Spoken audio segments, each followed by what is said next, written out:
네, 오늘 우리에게 주시는 하나님의 말씀 구약성경 사무엘하 3장 1절부터 11절까지 말씀입니다. 네, 저와 함께 읽어보겠습니다. 사울의 집과 다윗의 집 사이에 전쟁이 오래매 다윗은 점점 강하여 가고 사울의 집은 점점 약하여 가니라. 다윗이 헤브론에서 아들들을 낳았으되 맏아들은 암논이라. 이스라엘 여인 아히노암의 소생이요 둘째는 길르압이라. 갈멜 사람 나발의 아내였던 아비가일의 소생이요 셋째는 압살롬이라. 그스로왕 달메의 딸 마아가의 아들이요 넷째는 아도니아라. 핫깃의 아들이요 다섯째는 스바디아라. 아비달의 아들이요 여섯째는 이드르함이라. 다윗의 아내 에글라의 소생이니 이들은 다윗이 헤브론에서 낳은 자들이더라. 사울의 집과 다윗의 집 사이에 전쟁이 있는 동안에 아브넬이 사울의 집에서 점점 권세를 잡으니라. 사울에게 첩이 있었으니 이름은 리스바요 아야의 딸이더라. 이스보셋이 아브넬에게 이르되 내가 어찌하여 내 아버지의 첩과 통관하였느냐 하니 아브넬이 이스보셋의 말을 매우 분하게 여겨 이르되 내가 유다의 개머리냐? 내가 오늘 당신의 아버지 사울의 집과 그의 형제와 그의 친구에게 은혜를 베풀어 당신을 다윗의 손에 내주지 아니하였거늘 당신이 오늘 이 여인에게 관한 허물을 내게 돌리는도다. 여호와께서 다윗에게 맹세하신 대로 내가 이루게 하지 아니하면 하나님이 아브넬에게 벌 위에 벌을 내리심이 마땅하니라.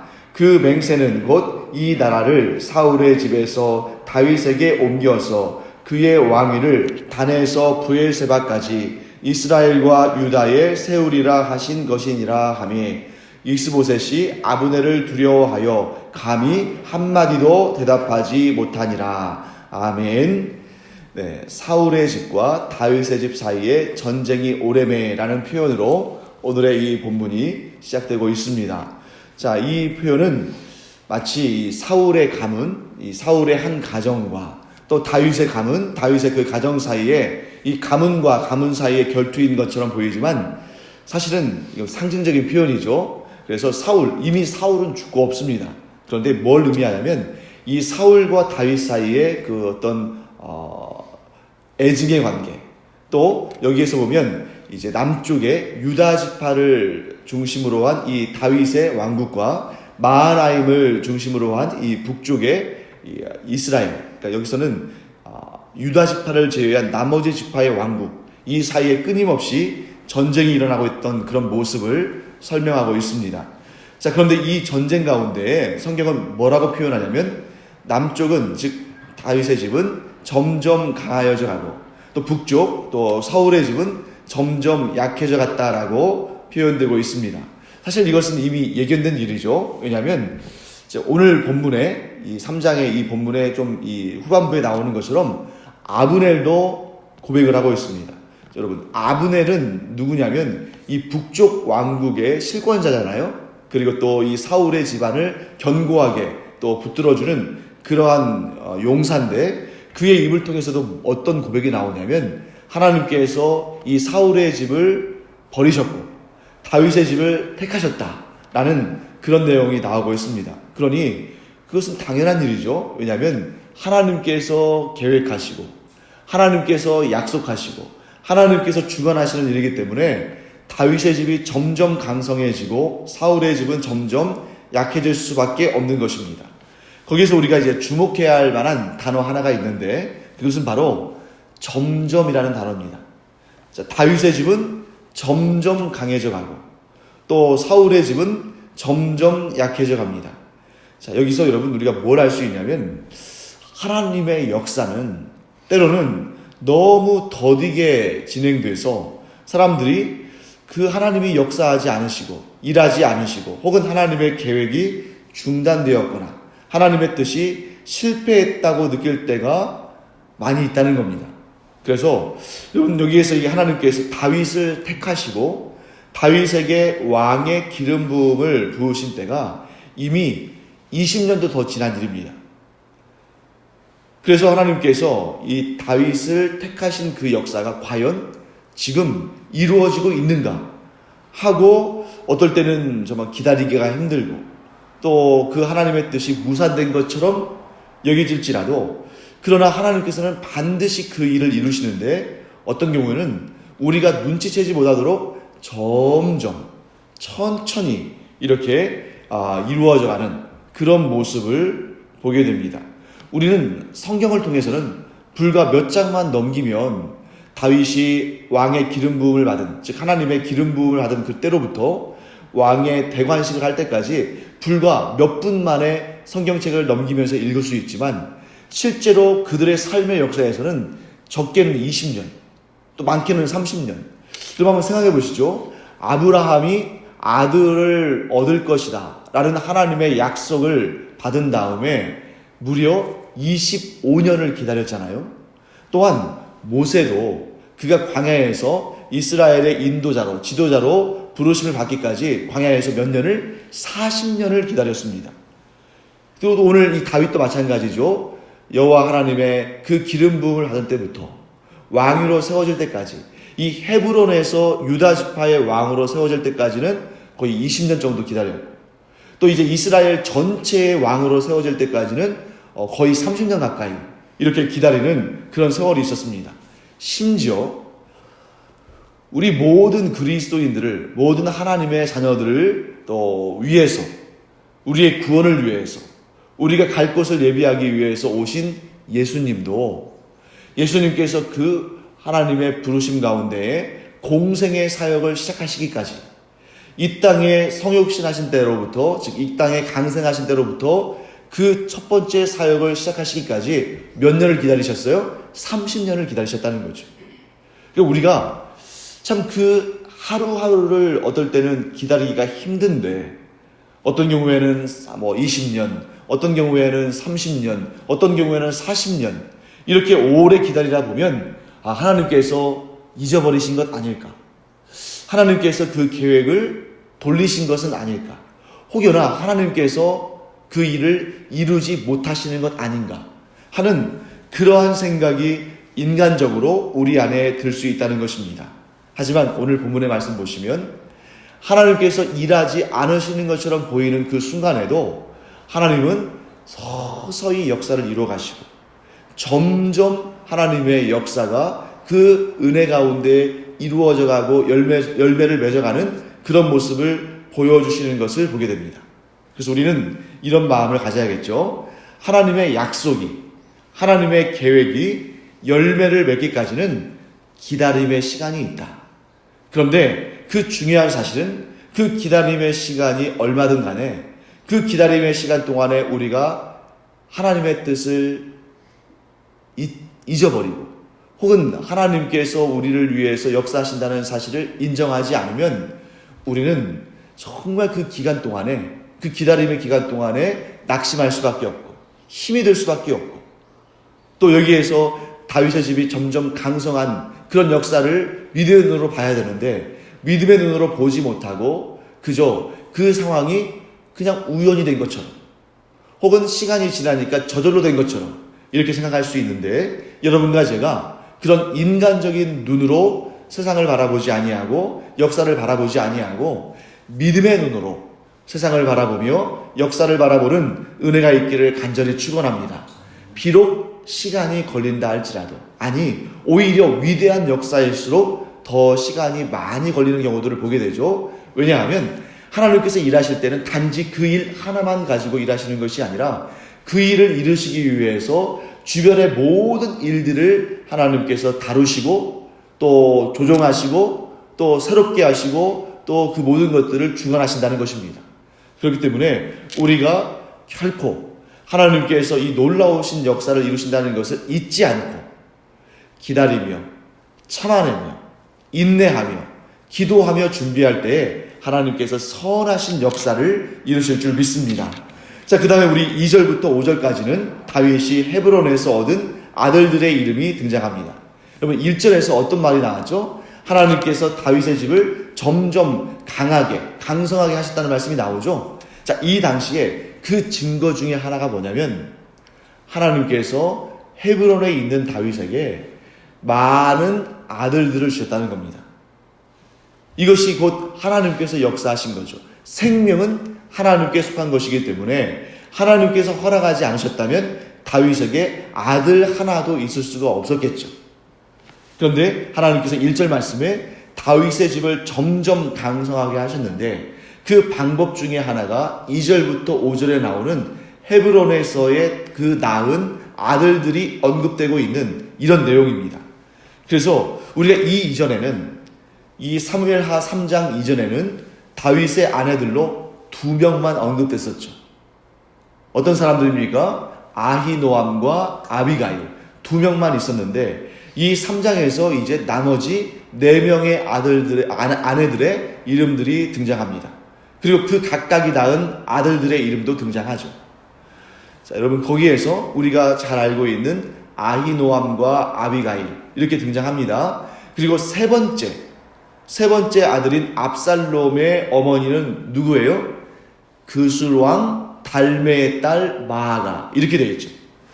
여기에서 다른 여인들은 그냥 평범한 일반 사람들의 이 딸이거나 뭐 이렇게 될 수 있는데 세 번째 아내에는 아주 좀 독특한 내용이 나오죠. 자, 그 출신이 공주라는 겁니다. 그술왕 달메의 딸이라고 되어 있어요. 그럼 여기서 여러분 이 그술이라는 나라가 어디쯤에 있는지 궁금하지 않습니까? 그런데 이 그술이라는 나라는 사실 그렇게 큰 나라가 아니기 때문에 여러분과 저에게 익숙하지 않은 것이 자연스러운 일입니다. 그리고 또 그 나라가 어디쯤에 있는지 우리가 또 잘 알 수도 없죠.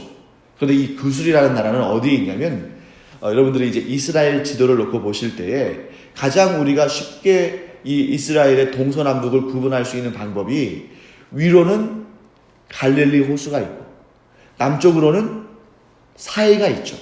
그 사이를 연결하는 강이 요단강이죠. 그래서 이 갈릴리가 있는 지역은 이스라엘의 북부 지역, 사해가 있는 지역은 이스라엘의 남부 지역, 또한 그 사이를 가르고 있는 요단강의 서편과 동편, 이렇게 우리가 분류하면 비교적 쉽게 그 지역을 연구할 수 있습니다. 여기에서 그술은 이스라엘의 북동쪽에 있는 작은 왕국이었습니다. 아주 작은 왕국이에요. 작은 왕국이지만 그 나라가 가지고 있는 이러한 전략적인 위치, 굉장히 중요한 위치예요. 왜냐하면 여러분 우리가 이제 지난 시간에 살펴봤습니다만 이 아브넬이 이스보셋을 데리고 어디로 가서 그를 왕으로 삼았습니까? 마하나임이라고 되어 있었죠. 이 마하나임은 이스라엘의 중동부입니다. 그러니까 요단강을 건넜어요. 그런데 중앙 정도에 있습니다. 그 위쪽에, 즉 이 이스보셋의 왕국의 위쪽에, 즉 이스라엘 전체로 따진다면 북동쪽에 있었던 작은 나라가 그술이란 나라입니다. 그리고 이스라엘의 남부는 누가 차지하고 있습니까? 다윗과 유다 지파가 차지하고 있죠. 일단 잘 생각해 보세요. 자, 이스라엘의 남부는 유다 지파의 지역입니다. 이스라엘의 중부는 이 이스보셋 왕국의 지역입니다. 그 위에 있는 나라가 뭐라고요? 그술이에요. 그러니까 전략적으로 생각해 보면 다윗이 이 이스보셋 왕국을 샌드위치처럼 아래와 위에서 포위할 수 있는 그런 전략적인 위치에 비록 작은 나라지만 그술이 있는 겁니다. 그래서 그런 내용들이 성경에 자세히 나오지는 않지만 아마도 그런 전략적인 계획이 있지 않을까. 왜냐하면 그 주변에 나라들이 많이 있는데 아히노암과 아비가일 다음으로 그술왕 달메의 딸을 아내로 맞이했다는 것은 무슨 목적이 있지 않겠습니까? 그래서 아마도 제가 판단하기로는 이 다윗이 전략적인 결혼, 즉 어떻게 보면 여러분 이게 사랑해서 서로 좋아해서 이렇게 결혼했다기보다는 정략적인 목적에서 결혼했을 가능성이 상당히 있다 하는 것을 우리가 알 수 있고요. 당연히 그로부터 나온 아들이 정략적인 부분에 있어서 그 아버지를 대적했던 압살롬이라는 것이 그 느낌이 좀 와서 닿는 것이죠. 그리고 또 이것은 굉장히 하나님 보시기에 좋지 않았던 것 같아요. 그러니까 그 사이에 나온 압살롬이라는 아들이 다윗을 대적했을 뿐만 아니라 나중에 여러분 다윗의 뒤를 이어간 왕이 누굽니까? 솔로몬이잖아요. 솔로몬이 그 아버지의 좋은 점만 배웠으면 좋았을 텐데 좋지 않은 부분도 배워가죠. 그래서 솔로몬도 나중에 어떻게 됩니까? 애굽왕 바로의 딸을 아내로 맞아들이고 뿐만 아니라 그 주변에 있는 나라들의 그 공주들을, 그 왕들의 딸들을 정략적인 목적에서 아내로 많이 맞아들입니다. 그것이 나중에 어떠한 문제가 생겼습니까? 그것으로 인해서 어떤 문제가 생겼죠? 이 솔로몬이, 하나님이 세우신 왕인 솔로몬이 나중에 그 이방 여인들과 함께, 이방의 그 공주들과 함께 우상을 섬기는 그런 안타까운 결과로 나아가는 것을 보게 됩니다. 그래서 우리가 이런 족보들을 통해 볼 때 참 아쉬운 부분이라면, 아들을 많이 갖게 된 것이 다윗의 입장에서는 다윗의 집이 강성해져 가는 그러한 증거이기도 하지만, 한편으로는 여러분, 많은 아내를 둔 것, 그래서 그들 사이에 이복 형제간이 많이 생긴 것, 또 그 가운데는 정략적인 결혼을 통해서 생겨난 그런 자녀들도 있는 것, 이런 일들이 복합적으로 작용하면서 나중에 다윗이 힘이 있을 때는 별 문제가 안 됐는데, 다윗이 이제 인생의 후반부로 가면서 그들 사이에, 나중에 이제 우리가 사무엘하를 쭉 보시면 아시겠습니다만, 살인도 있고 강간도 있고 내전도 있고 서로 싸우고 서로 죽이는 이런 안타까운 일들이 생기는 것을 보게 됩니다. 여러분, 하나님께서 만드신 가정의 질서, 하나님께서 허락하신 것은 한 명의 남편과 한 명의 아내와 그 사이에서 나온 자녀들이 경건하고 화목하게 지내는 것, 이것이 바로 하나님께서 세우신 가정의 원리입니다. 아무리 아내를 많이 둔다 할지라도, 아무리 자녀를 많이 둔다 할지라도 그것이 꼭 복이라고 말할 수는 없습니다. 하나님의 원리를 따라서, 그러니까 이 가정도, 교회도, 국가도 하나님께서 세우신 그 원리를 따라서 하나님의 뜻대로 운영이 되고 그것이 지켜지면, 그 원리가 지켜지면 참 복되고 은혜롭고, 또 어떤 사탄의 시험이 임한다 할지라도 그것을 함께 합심하여 이겨나갈 수 있는 그런 힘이 있는데, 하나님께서 뜻하지 아니하신 그런 방법으로 세워진 가정, 또 교회, 또 그런 국가라면 반드시 이런 우리가 잘 알죠? 홍수가 나고 바람이 불고 막 그러면 견고하지 못하니까 쓰러지기 쉬운 그러한 상태가 된다는 것을 알 수 있습니다. 그래서 여러분과 제가 이러한 위험을 미리 예방할 수 있는 가장 좋은 방법은 하나님의 뜻대로 살아가는 것입니다.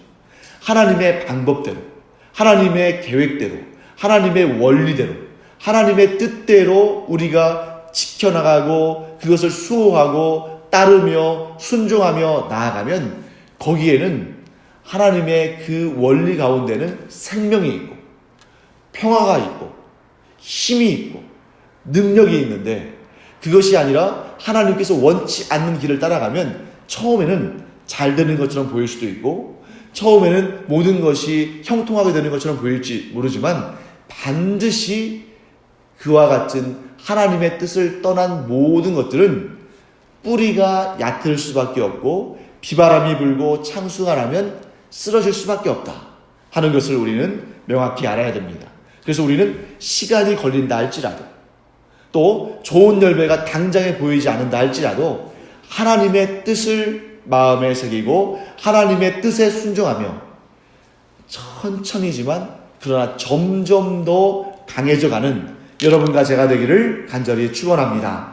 자, 그 다음에 이제 아브넬과 이스보셋 사이에 갈등이 있었죠. 이스보셋이 아브넬을 불러서 책망을 합니다. 그 책망의 내용이 뭡니까? 이 아브넬이 기고만장해서 사울의 첩을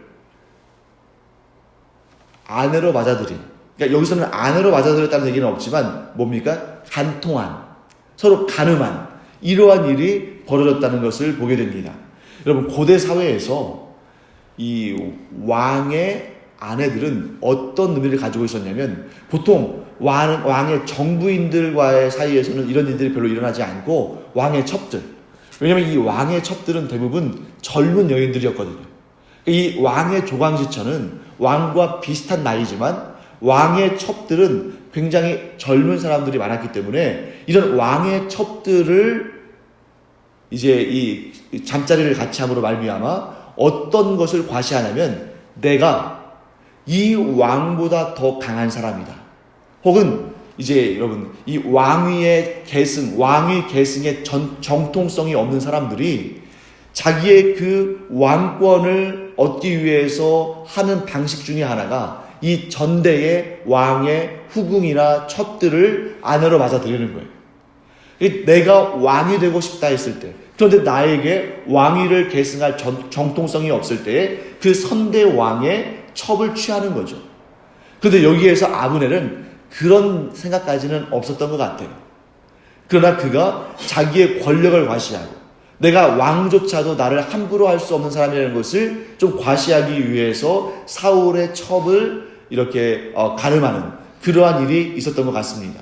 그러니까 아마 제가 생각할 때는 이스보셋이 없는 말 하는 것 같진 않아요.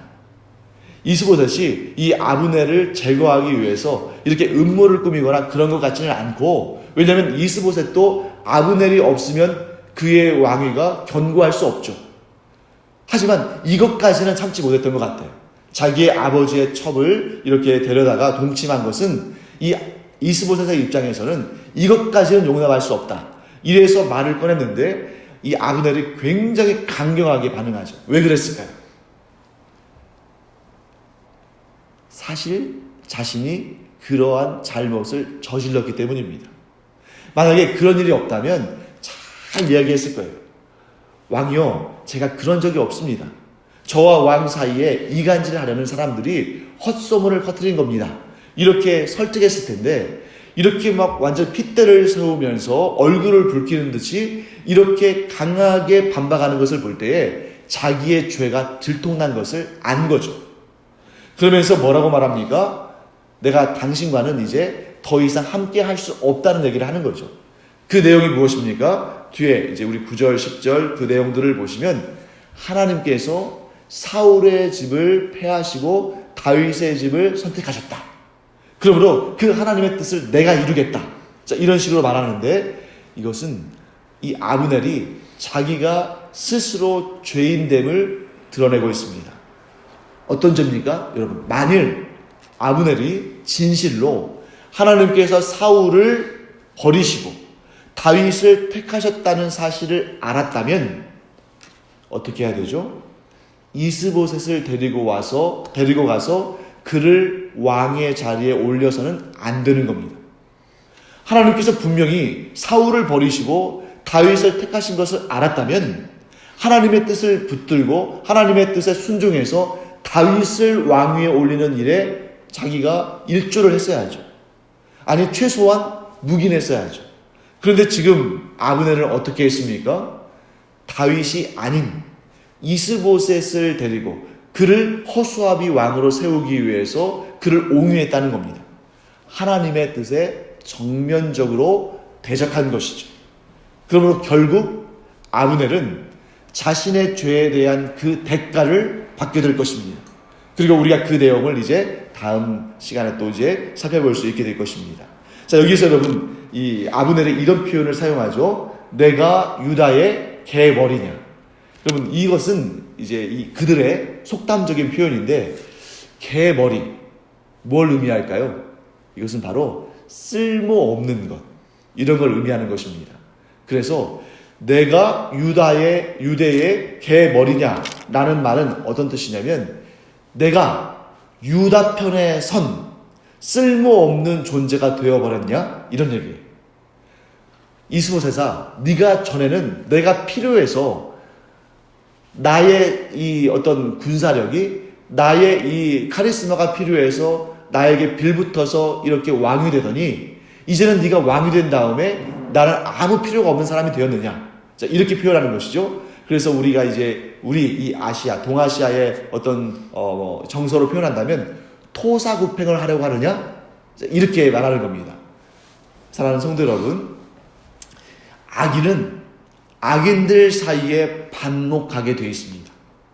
악인들이 서로 마음을 합세할 때에는 정말 어떤 하나의 목적을 이루기 위해서 마음을 합할 때는 둘도 없이 사이가 좋고 정말 그 일을 이루기 위해서 모든 힘을 동원하지만 그러나 악인들 사이에는 반드시 반목하게 되어 있습니다. 반면에 하나님의 백성들, 의인들 사이에는 반드시 화목을 통해서 하나님의 은혜를 체험하는 역사가 있습니다.